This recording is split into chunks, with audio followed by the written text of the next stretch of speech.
The one thing anyone will tell you when it comes to manifesting is that you don't want to say out loud the things that you don't want to manifest in your life. But the problem is that's a blanket statement that doesn't tell you the whole truth about how we manifest. It actually, if you just follow that advice, will get you doing things that will manifest more of what you don't want in your life rather than less.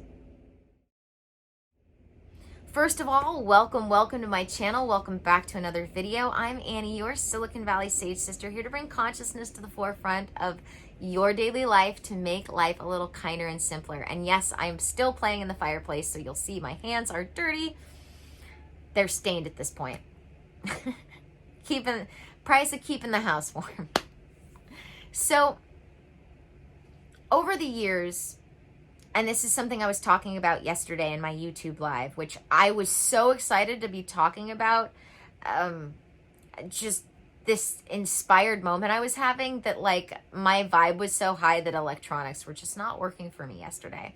So unfortunately, I was not able to save the YouTube live that I did yesterday. So I wanted to talk about these things really quickly here, because what I was talking about on the YouTube live yesterday in the grander scheme of things, I feel like is really important for people to understand when it comes to manifesting their lives with intention and on purpose rather than accidentally on autopilot. Because there are times when we can do things very intentionally that can get us to be manifesting more of what we don't want in our lives completely by accident, even though we're trying to do the opposite. So the thing is that, and I talk a little bit about this in my Why Affirmations Don't Work video, when we walk around as this billboard of I'm fine, I'm absolutely great, and we aren't saying I'm fine, it creates this immediate reaction inside of us that goes, oh, that's a lie, and you know what's true? I'm actually really shitty. And the thing is that we manifest from our emotions and our feelings and our beliefs first and foremost before we manifest from anything else. So yes, we can manifest from our words. And no, you don't want to go around saying, even if you feel it, the things you don't want to manifest in your life all the time. But the thing is that you want to make sure that you are telling the truth the moment the bad feeling comes up, because in the spirit of the season, and cleansing and clearing being a big theme right now, you want to cleanse that out of your system and use that moment of telling the truth as the clearing that allows you to make more room for what you do want to manifest in your life. So let's say that I'll use what my example was yesterday. The example of money. You know, if we want to bring more money in our lives, but it's not coming in, so you feel broke. That's the feeling. But you say, I'm abundant. And that's a lie. And the first thing that saying I'm abundant does within you is go, oh, that's a lie. I'm really broke as shit. That's not going to work for you. You'd have to take this moment to tell the truth. You know, I see this all the time in people. Anybody I interact with in public, I ask them how their day is. And you see that wave rush over them of relief when they get to say out loud, oh, my day has been terrible. I hate working in customer service. People are being so rude today. When we can use the truth to clear ourselves like this is the one thing that healing practices get right that manifesting doesn't often have. That creates the clearing. Now, you don't want to go around from, saying I'm broke, because that will start building your thoughts, which builds your beliefs, which creates your universe, your paradigm. But what you can do is, in a moment of clearing, say, oh, things are really shitty right now, while leaving the door open for more, for that not to be the case. And then find a statement that you can get behind. That when you say it, doesn't internally scream, that's a lie. Doesn't invoke the opposite reaction, so that you can be saying something out loud that resonates the truth for you about how you're doing, that either allows you to have another clearing moment because you're still stressed. Sometimes we need multiple clearing moments. It's a key to making sure that you have room for the things you want to invite in, is clearing. That's why I've been talking about it so much. And use that as that moment of clearing so that you can then invite in what you want to invite in. I was talking yesterday about how I can pinpoint key moments in my life where I stopped following this practice and started lying. And I have years, literally years, of crappiness that went down in my life as a result of it. And even as recently as about a year and a half ago. And I am so grateful to have learned these lessons, because I have also had really amazing moments of time in my life where things have been so amazing. Right now, things are literally getting back to that brilliance that I know is possible in my life. And before, about a year ago, around this time, I was still caught up in this. I don't know. I knew better. I knew better. But I think I was just so caught up in the concern of my image, bringing my business online, my practice online. You know, they say, new level, old devil. You know, I thought I was the queen of self-confidence until I got online. And I was in person. But new level, old devil, I had to remaster my self-confidence in the online paradigm. And so, you know, when we try to build our foundations, we can have one crack that crumbles it all. That's why we don't want to build our happiness on things like outside validation, because that foundation is a very, very rocky foundation full of all sorts of cracks. It might as well, you know, be literally a foundation made of like boulders that don't support anything. You know, the cracks are so big that, you know, I know where I'm going with this metaphor, but it's not working out, so I'm just going to stop. So, you know, I can see the reflections of this. Like, when I was a kid, literally starting at 4 years old, I was in therapy because of the things that were outside of my control in my life going on with my parents. And yet, I maintained up until the age of 17 years old this attitude of, you know, crappy things are going on in my life, but I'm really good at making myself happy again. And because I maintained this attitude, and I literally said that to a psychologist once who gave me a bipolar diagnosis, because that's what happens sometimes. Sometimes you go to these places where you're paying them to diagnose you, and so they give you a diagnosis, even though, you know, I wasn't bipolar. This happens to people all the time. Side note. You know, I work with people all the time who found themselves in that position like I did, and unlike me, they got attached to that label because they didn't know better. You know, I was lucky that I knew better, that because I could see in the report, he took that one phrase and that was what he twisted into a bipolar diagnosis. I was a depressed teenager. I wasn't bipolar. You know, at least he could have gotten that right. But a bipolar diagnosis wouldn't have given me a lifelong need for things like pharmaceuticals. So, you know, depression that was unique to my situation would have been something curable, and we don't want to admit to that. Anyway. So despite my parents getting separated, getting back together, getting divorced for 4 years, you know, having kids picking on me when I was little because I lived in Silicon Valley, which is like the height of superficial achievement, you know, when it comes to the exemplification of it anyway, in a place, literally, when I was growing up, and it's still the case, the preppy kids or the popular kids in elementary school were not just the ones who were the most attractive, but also the ones who got the best grades, who were also the ones who did the best at sports. Like, we didn't have jocks, nerds, like popular kids. The popular kids, the preppy kids, were all rolled into one. And then you had the outsiders. And I was one of those outsiders since I was like 7.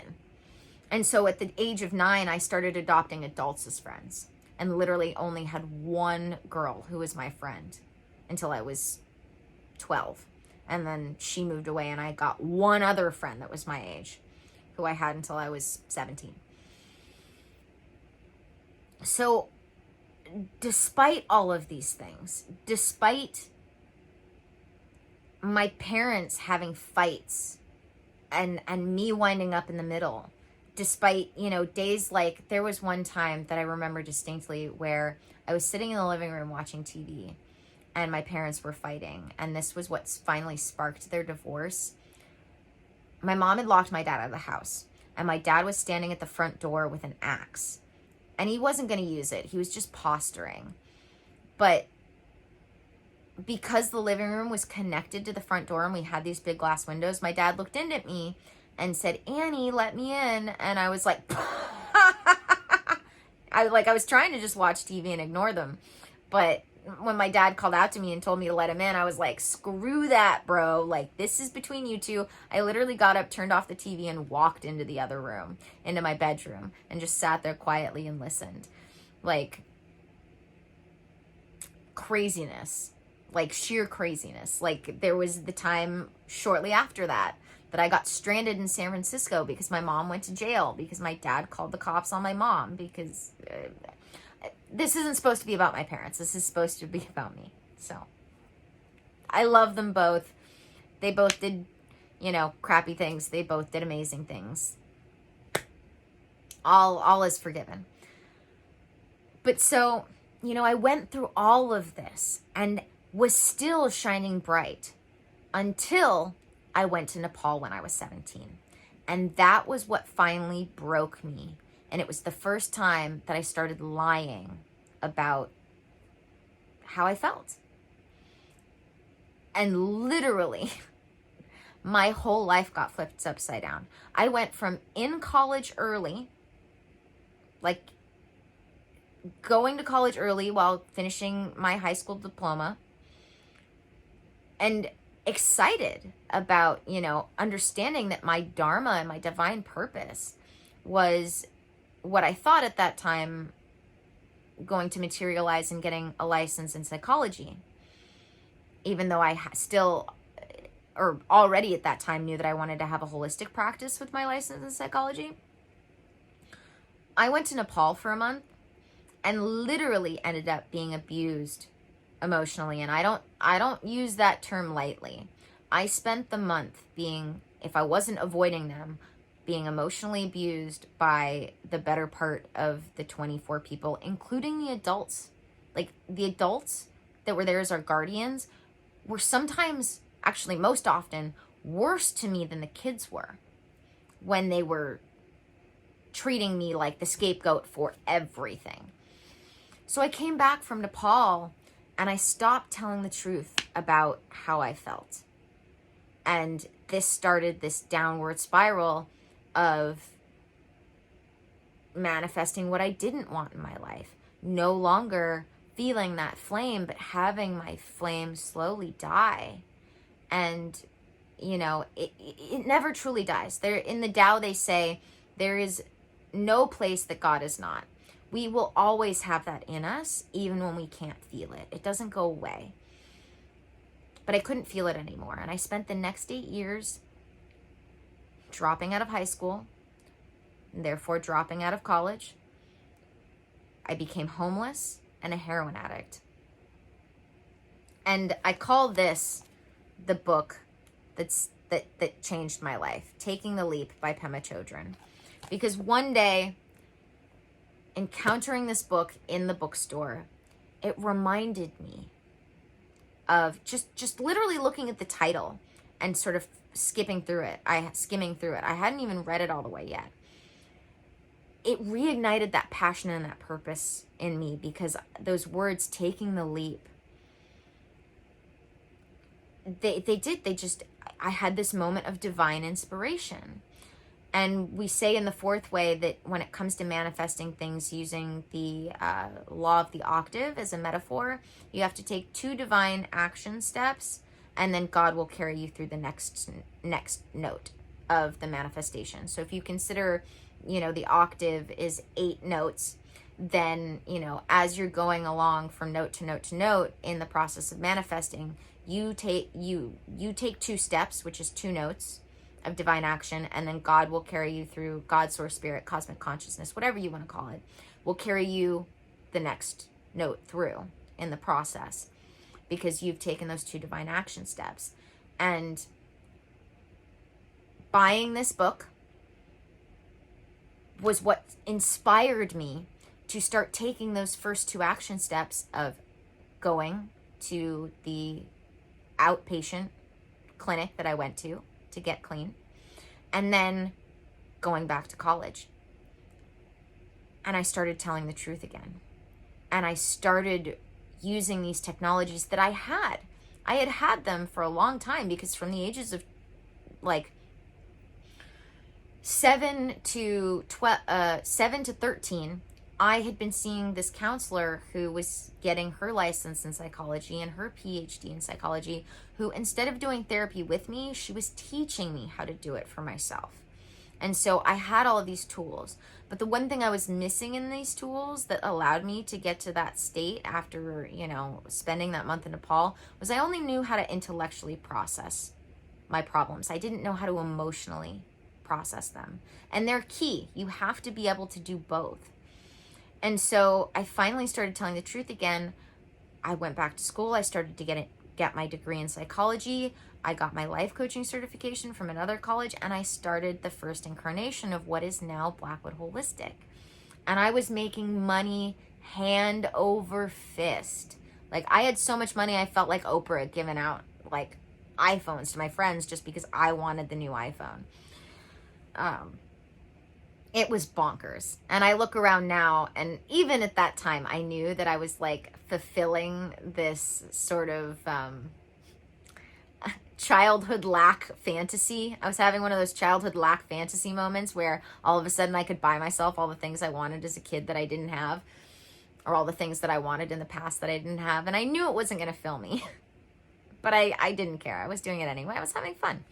Now I wish I had saved a lot of that money, because I'd probably have about $500,000 right now had I not spent all that money on some of those things. And I'm grateful for a lot of the things that I spent the money on and still love them. But there are other things that I wish I still had the money for.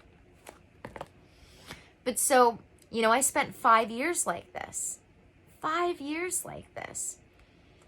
And then lockdowns happened. And I let my own practices slip. And I stopped doing what I knew I needed to be doing to continue living in the friendly universe paradigm. And I started lying. I started lying about how I was. Because up to that point, I would have told you I was the queen of self-esteem. Like, if you met me in person, I had no shits, no fucks to give. Like, you were going to get me, and that was what you were going to get. But for some reason, coming online with my practice, once I really started building that online presence, I think partly because cancel culture was going on at the time, I had to relearn. They say new level, old devil. This is a great example of that, where I had spent my life building unshakable peace when it came to my self-esteem. And then I get into this new arena, this new pond that is the online space when it comes to advertising my holistic practice. And especially because simultaneously I was losing clients because of lockdowns, it was a real hit. And I wasn't doing the practices that I was actively still teaching. I was telling other people to do them, and I wasn't doing them. And I was like, what is wrong with me? You know what to do. You know how to get through this. But for some reason, new level, new devil, I had to, you know, there was, I guess, just that one crack in my foundation that my whole foundation fell apart. And so about a year ago this time, I literally had like a panic attack, because for the first time, I didn't know where my rent was going to come from. And it wasn't like, it would come in. And that was one of the things that I actually got myself back on track with, was recognizing that every month my rent got paid, even if it wasn't on time. But I had never been in a position at that point, since I had gone out on my own, where I felt like I wasn't getting my needs met. And that was really scary, because I had promised myself I would never be back in the position I was in when I was addicted to heroin and homeless.